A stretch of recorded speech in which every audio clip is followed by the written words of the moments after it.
Foram fundadas ao mesmo tempo em São Paulo e no Recife no início do século passado. Nas tradicionais arcadas do Largo de São Francisco, a Faculdade de Direito de São Paulo está em festa. Faz 50 anos, uma turma que marcou época.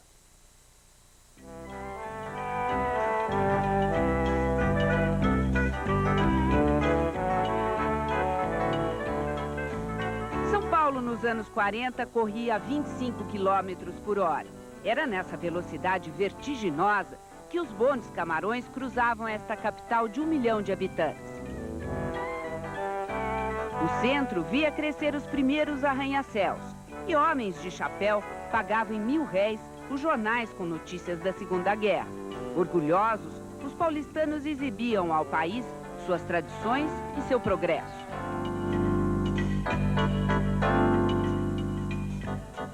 Mas o orgulho maior da gente paulista era esta Faculdade de Direito, no velho Largo de São Francisco. Aqui, desde 1827, se formavam nossos ilustres bacharéis, a elite intelectual do Estado, os líderes da classe política do país. Foi daqui, com os rapazes da São Francisco, que São Paulo, muitas vezes, agitou o Brasil.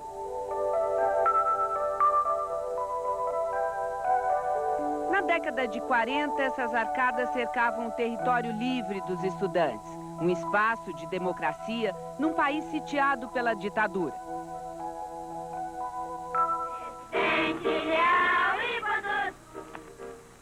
Novembro de 37, Getúlio Vargas instaura o Estado Novo. Não há mais eleições, nem congresso, nem imprensa livre. Um poder tão grande, tanta opressão, tinham que resultar numa reação. E ela veio, da São Francisco. Ali nasceu a resistência ao Estado Novo. Uma luta que marcou toda uma geração. E entre os jovens que brigavam pela liberdade, estavam os alunos de uma turma em especial, a de 1944. Hoje, de volta à velha escola, esses senhores de ar pacato têm tempo de sobra para memórias. Mas há 50 anos, esses rapazes dividiam seu tempo entre as salas de aula e a luta nas ruas. Aqui era o bastião de resistência ao getulismo. Aqui acontecia coisas terríveis, né? A reação do estudante de direito estava sempre na vanguarda, era sempre o primeiro. Era tudo romântico, era tudo político, mas era tudo romântico. Nós tínhamos, todos nós, a paixão da liberdade.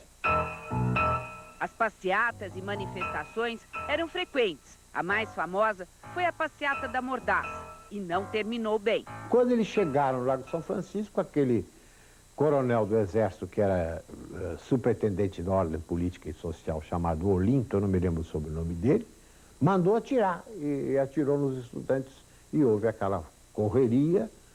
O Haroldo Magano, meu colega de turma, que foi eleito presidente do Centro, levou um tiro de raspão na perna, e no dia da eleição ele apareceu com a perna esticada, engessada lá, e ganhou a eleição para a presidência do Centro.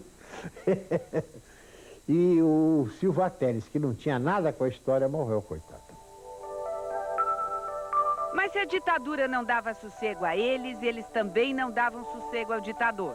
O corpo de professores da faculdade, por uma infelicidade muito grande deles, deu o título doutor honoris causa ao Getúlio. Então nós fizemos uma greve e um movimento estrondoso na faculdade. Tal foi o movimento que nós fizemos na faculdade que o Getúlio desistiu.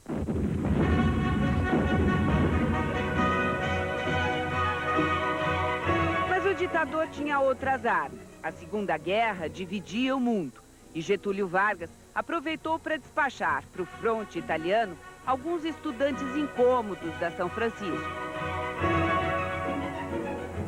A convocação foi um castigo, não há dúvida nenhuma. Ela foi feita por castigo. Como é que foi a vida de um estudante de direito das arcadas de São Francisco lá no fronte, na guerra?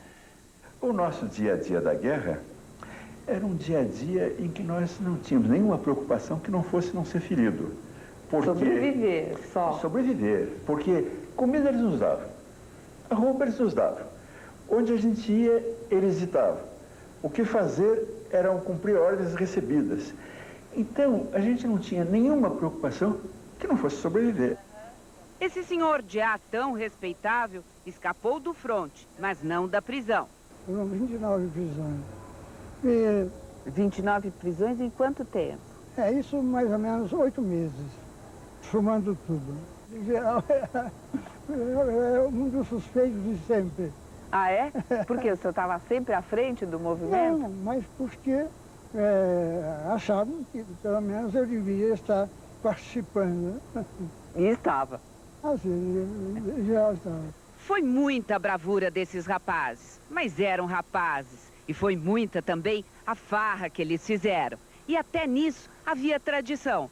Do pendura às caravanas artísticas, das piruadas aos torneios de futebol pelo interior.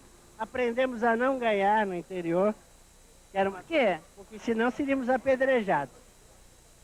Tinha que perder de qualquer jeito. Empatar ou perder, porque aí todas as moças da cidade vinham dançar com a gente, a festa era bonita, mas se ganhasse...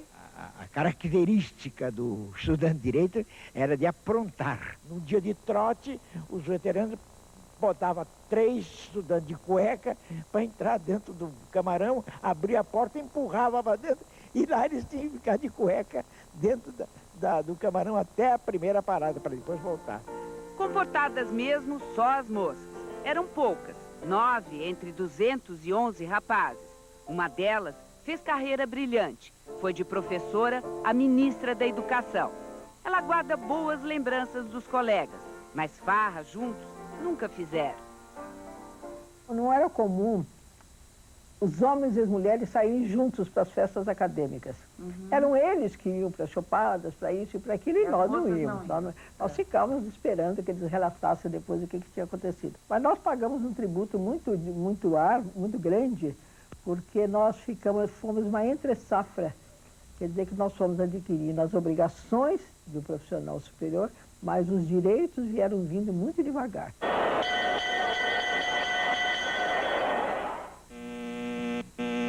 Os tempos são outros, os alunos também. Hoje as mulheres são maioria. Só a tradição da velha faculdade continua a mesma. E voltar às arcadas 50 anos depois é voltar na história de um país e na história de muitas vidas. Que emoção ficou para a senhora desse tempo da faculdade? Bom, ficou uma grande saudade daquela época e, sobretudo, daquilo de nós mesmos naquela época.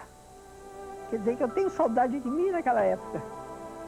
E como eu acredito que cada um dos meus colegas tenha saudade. Aquela época que, como diz a canção, nós éramos felizes e não sabíamos.